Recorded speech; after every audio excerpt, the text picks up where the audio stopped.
Selamat sejahtera, nama saya Lion Wen A168-746 akan membentangkan tajuk Audit Hartanah, Logi dan Peralatan. Ini merupakan ahli kumpulan kami. Definisi PPE.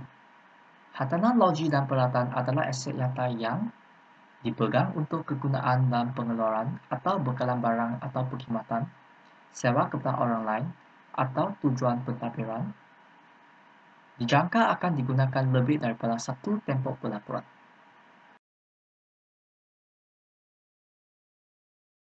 Perkalaan PPE.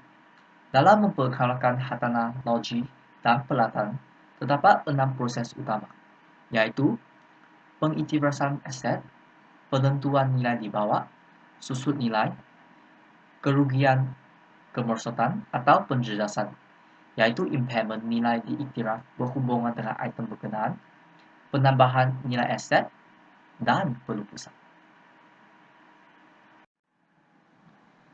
Kelas-kelas hartanah, logi, dan peralatan dalam pernyataan kedudukan kewangan.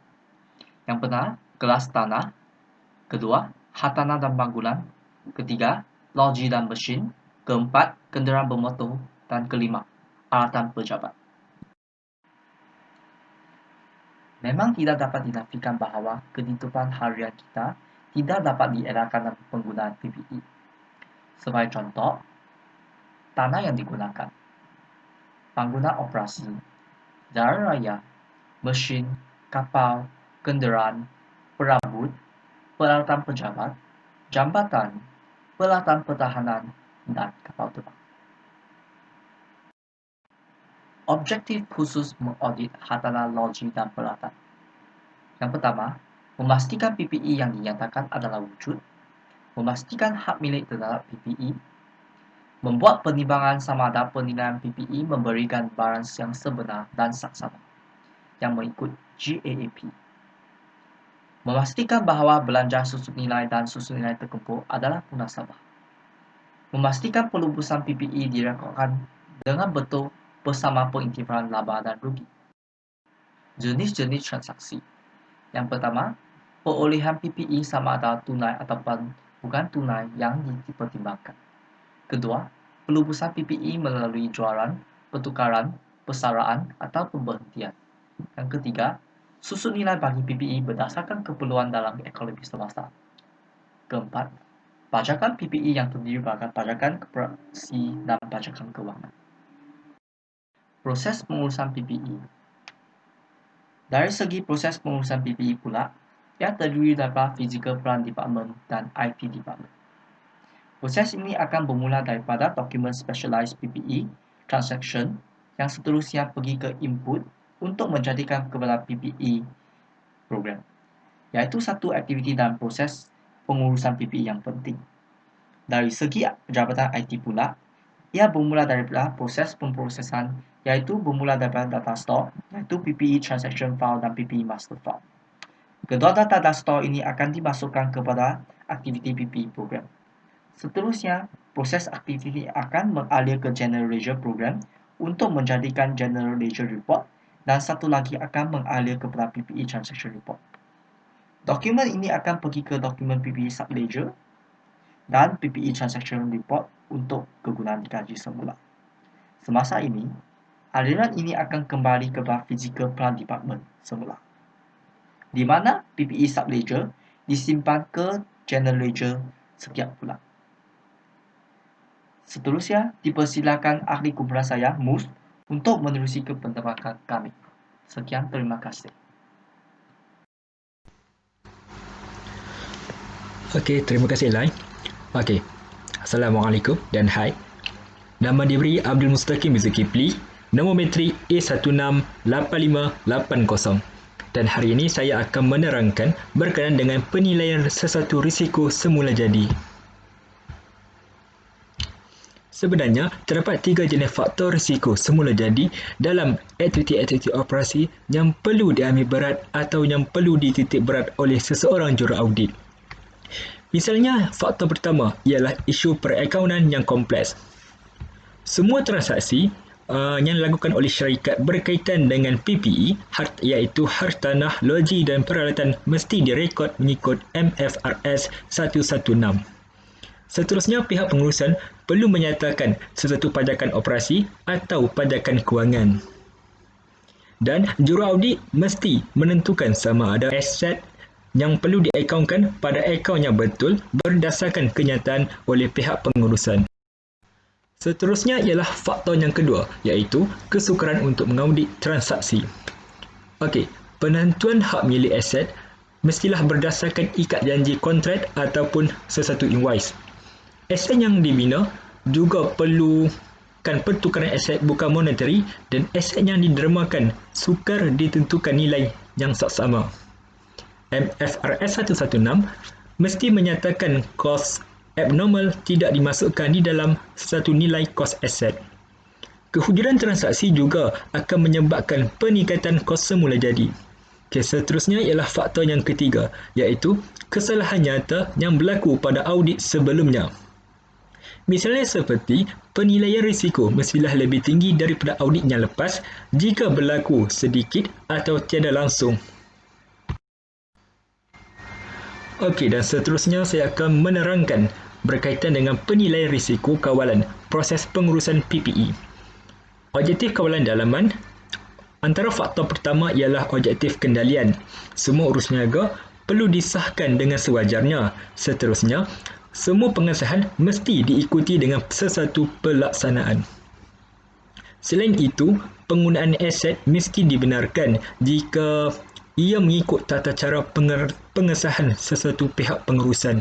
Maksudnya, jika kita hendak menggunakan satu aset, mesti memohon kebenaran dan meminta pengesahan daripada pihak pengurusan. Okey, seterusnya ialah faktor yang kedua, iaitu objektif pemprosesan data. Misalnya seperti tanggungjawab perakaunan perlu diasingkan daripada tanggungjawab kendalian. Hanya urus niaga yang sah sahaja boleh diterima kemasukannya dalam sesuatu rekod perakaunan. Semua urus niaga perlu dicatatkan ke rekod perakaunan. Selain itu, catatan perakaunan perlu menggambarkan amount urus niaga yang berlaku. Dan urus niaga dikelaskan. Urus niaga mesti dikelaskan dengan betul untuk catatan jurnal dan urus niaga yang telah direkod mesti diproses dengan betul. Seterusnya ialah objektif pengawasan. Okey, untuk objektif pengawasan, kita mesti membuat perbandingan dan memastikan perbandingan yang dibuat itu sentiasa dibuat antara rekod aset dengan bilangan aset secara fizikal. Selain itu, wujud juga fungsi audit dalaman yang berkesan. Bagi penilaian risiko kawalan, bagi faktor kejadian, jenis aset yang akan dibeli dan cara pembiayaannya adalah berdasarkan belanjawan modal yang dibuat. Seterusnya ialah pemilihan aset yang akan dibeli mestilah berdasarkan pulangan terhadap aset tersebut. Juruaudit juga perlu memeriksa setiap invoice pembekal dan dokumen sokongan lain seperti dokumen belanjawan modal dan spesifikasi jurutera untuk memastikan sesuatu kewujudan aset tersebut. Dan seterusnya ialah faktor pengesahan. Okey, sesuatu entiti harus mempunyai prosedur kawalan untuk memastikan bahawa sesuatu pengesahan untuk membeli PPE adalah konsisten dengan jadual pengesahan. Selain itu, entiti juga perlu mempunyai prosedur kawalan untuk hendak mengesahkan sesuatu penjualan atau peluasan sesuatu aset modal. Aset yang tidak digunakan lagi dalam sesuatu operasi perlu dikenal pasti dalam prosedur kawalan kerana ini sangat memerlukan layanan perakaunan yang berbeza. Dan akhir sekali, transaksi kos pembaikan dan penyelenggaraan perlu disahkan oleh tahap pengurusan. Okey, seterusnya saya Amir Sablan Mizul, A168537, bab kesempurnaan. Entiti yang mempunyai aset hartanah, loji dan peralatan yang besar biasanya lebih cekap menggunakan beberapa jenis pakej perisian untuk mengekalkan rekod peralatan dengan lebih terperinci. Meja saksi daring yang lengkap mempunyai maklumat seperti berikut: penerangan, lokasi, ID dan nombor siri. Tarikh perolehan dan kos pemasangan. Kaedah susut nilai, nilai sisa dan jangka hayat PPE. Langkah-langkah kawalan untuk memastikan PPE direkod dengan lengkap ialah membuat penyesuaian secara bulanan antara ledger subsidiari PPE dengan ledger AM bagi akaun kawalan. Membuat perbandingan aset yang direkod dengan aset secara fizikal. Membuat pemeriksaan secara fizikal ke atas aset yang mempunyai potensi besar untuk hilang.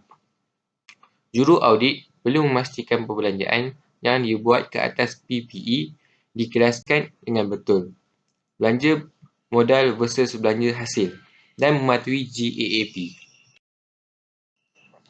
Penghasilkan tugas. Penghasilkan tugas bergantung kepada jumlah volume dan kepentingan proses urus niaga yang signifikan.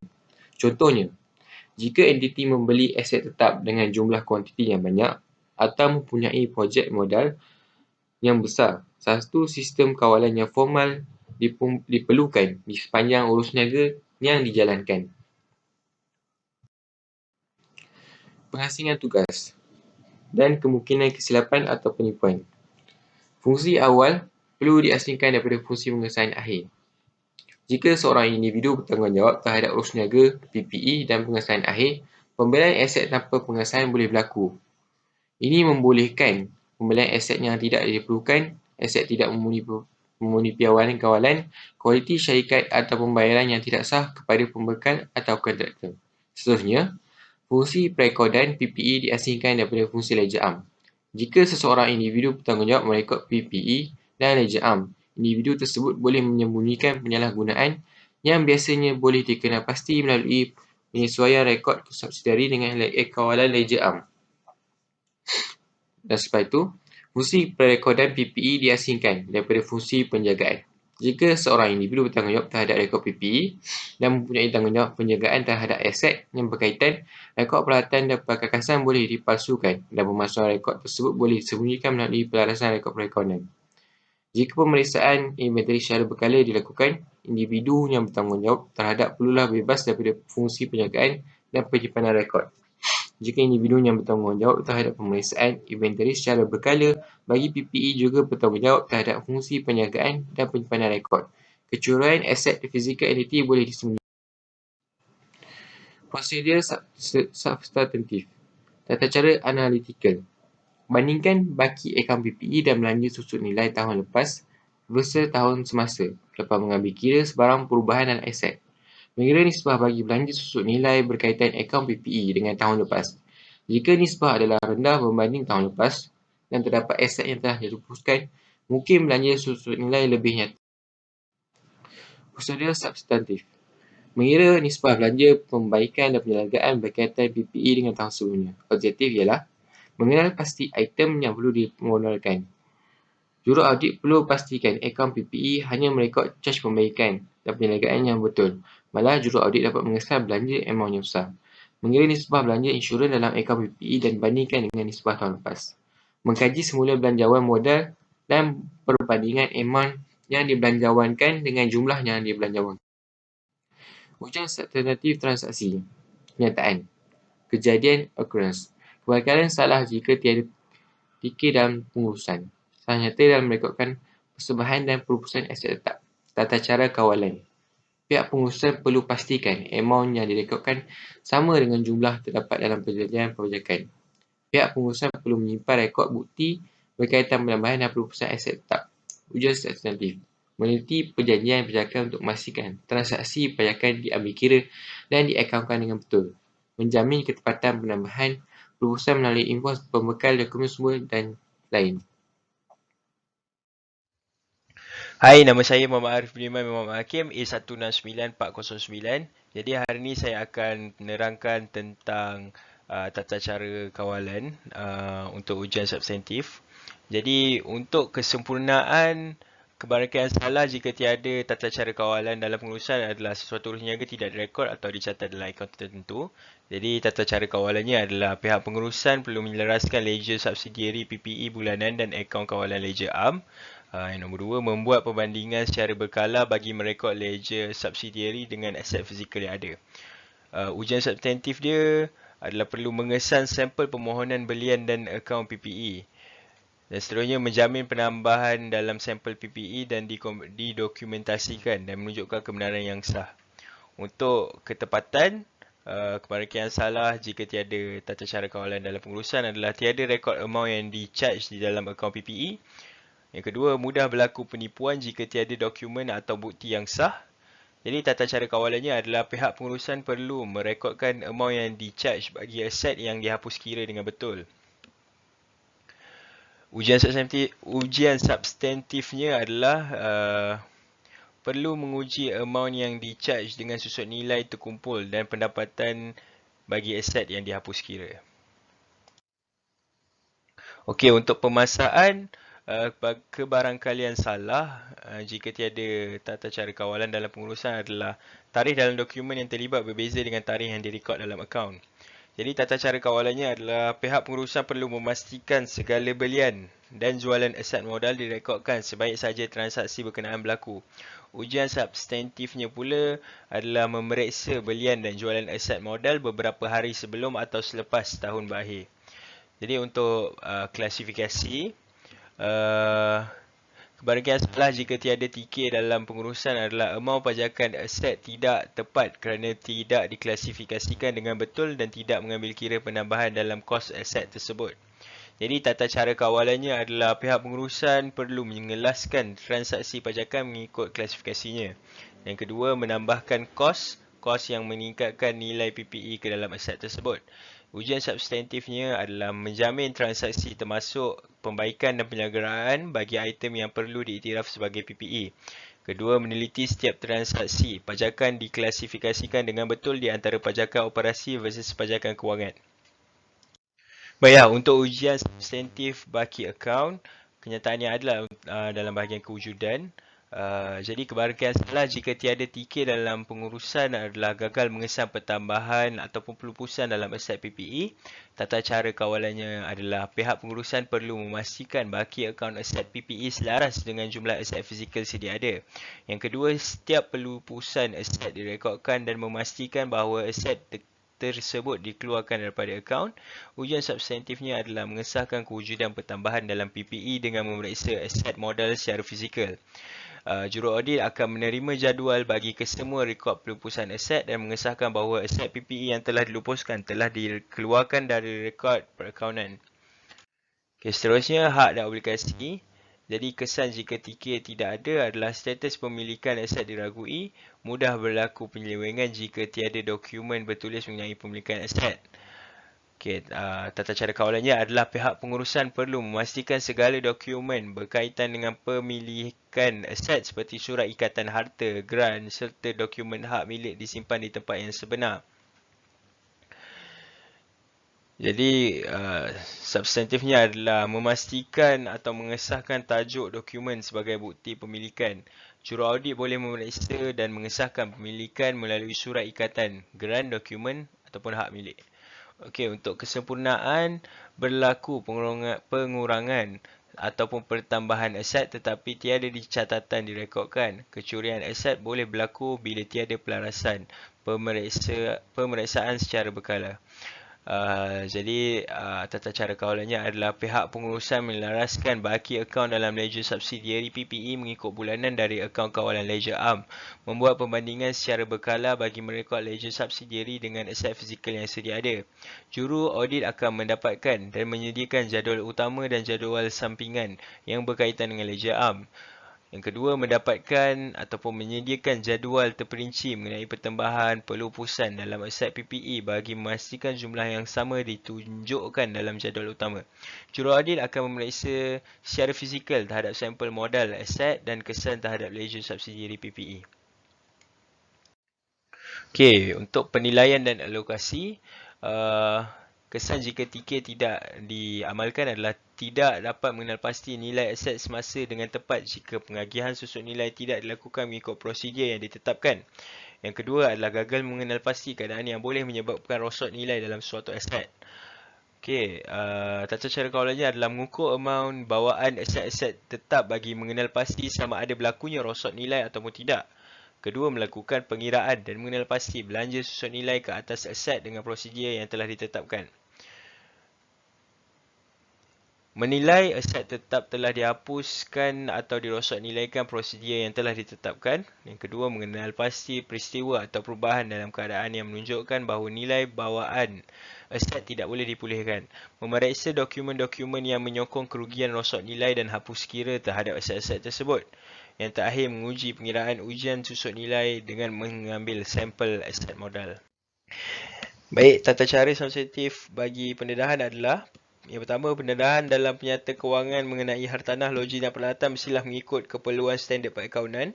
Yang kedua, penyata kewangan perlu mendedahkan asas ukuran yang digunakan untuk menentukan amaun di bawah kasar. Ketiga, kaedah susut nilai yang digunakan iaitu susut nilai sama ada yang diiktiraf di dalam untung atau rugi atau sebagai sebahagian daripada kos aset-aset lain dalam sesuatu tempoh, dan susut nilai terkumpul pada akhir tempoh. Usia guna atau kaedah susut nilai yang digunakan, seterusnya amaun di bawah kasar dan susut nilai terkumpul diagregatkan dengan kerugian rosot nilai terkumpul pada permulaan dan akhir tempoh. Seterusnya, jumlah komitmen kontrak untuk perolehan hartanah, logi dan peralatan. Seterusnya, penilaian semula aset hendaklah didedahkan tarikh kuasa penilaian semula dan kaedah dan andaian penting yang digunakan dalam menganggarkan nilai saksama item.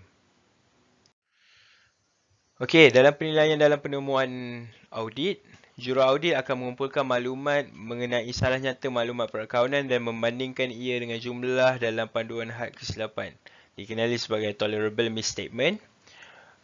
Jika salah nyata kesilapan melebihi panduan had kesilapan, juraaudit tidak boleh menerima maklumat tersebut sebagai benar dan saksama. Kesilapan tersebut dianggap kesilapan material. Maka pelarasan harus dilakukan dengan mengeluarkan laporan audit. Terima kasih kepada rakan saya. Nama saya Lee Jian Hui, nombor metrik A169551. Saya akan membincangkan tentang penauditan terhadap prabayar. Bayaran terdahulu lazimnya merupakan bayaran terlebih dahulu bagi perbelanjaan yang belum digunakan dalam tempoh operasi semasa. Perbezaan yang utama antara aset-aset seperti akaun belum terima atau inventory dengan perbelanjaan prabayar adalah tahap maturity bagi akaun. Penilaian risiko semula jadi prabayar. Risiko semula jadi bagi belanja prabayar dinilai rendah kerana tidak melibatkan sebarang isu-isu yang kompleks atau menimbulkan perbalahan. Saya nyata yang dikesan dari audit sebelum tidak material dalam amaun, charge tertunda atau aset tak ketara mungkin mempunyai pertimbangan risiko semula jadi yang tinggi. Penilaian risiko kawalan belanja prabayar. Fokus terhadap belanja prabayar saja. Ditemui pada hampir kesemua ikat janji. Penilaian jurut audit berdasarkan keberkesanan prosedur kawalan dalam proses pembelian. Prosedur kawalan tambahan mengawal transaksi insurans dan maklumat insurans. Contoh pendaftar insurans register. Entiti perlu mengekalkan kawalan ke atas peruntukan insurans prabayar kepada perbelanjaan insurans. Pada akhir bulan, kaki kanan klien perlu menyediakan catatan jurnal untuk mengiktiraf bahagian insurans prabayar yang tamat tempoh. Prosedur substantif insurans prabayar. Jurut audit mengumpulkan bukti mencukupi dan bersesuaian mengenai insurans prabayar. Tata cara analytical substantif hanya perlu dibuat jika sana nyata dijangka. Tata cara analytical substantif efektif kerana jumlah yang dilaporkan dalam penyata kewangan biasanya tidak penting. Contoh, penting bagi insurans prabayar dan belanja insurans tahun semasa dengan bagi sebelumnya, selepas mempertimbangkan apa-apa perubahan dalam operasi. Prosedur substantif insurans prabayar. Tata cara substantif untuk bagi akaun. Diperlukan jika jurut audit menyesyaki terdapat salah nyata pada audit tahun lepas. Apabila tata cara analytical substantif bagi akaun mungkin tersalah nyata. Mula menguji baki dengan tapakan satu jadual daripada pelanggan. Ketepatan dan kesempurnaan jadual diujikan. Pemasangan insurans prabayar disyaratkan sebagai sebahagian daripada carian bagi liability belum direkod. Tiada pendedahan diperlukan. Kewujudan dan kesempurnaan prosedur substantif. Memeriksa polisi insurans asal, mencatatkan maklumat seperti nombor dan premium. Menguji dan meneliti dokumen-dokumen sokongan seperti bil insurans dan notis. Uji kesempurnaan. Bandingkan dasar terperinci dalam pendaftaran insurans tahun semasa dengan polisi tahun lepas. Hak dan obligasi. Beneficiari polisi diuji dengan memeriksa maklumat pada sijil polisi. Jika beneficiari adalah seseorang selain daripada entiti juru audit, mungkin mempunyai bukti pihak yang salah satu lagi mempunyai tuntutan terhadap aset yang diinsurансkan. Penilaian. Sama ada bahagian insurans prabayar dan perbelanjaan insurans dinilai dengan betul. Diuji dengan pengkomputeran semula bahagian insurans yang belum luput tarik selepas mempertimbangkan premium yang telah dibayar dan tema-tema dalam polisi. Klasifikasi. Sama ada klasifikasi jenis insurans dialokasikan dengan betul kepada pelbagai akaun perbelanjaan insurans. Pemeriksaan terhadap liputan polisi insurans menunjukkan sifat insurans. Menanya meminta pelanggan ejen insurans tentang kecukupan liputan insurans entiti. Sekian, terima kasih.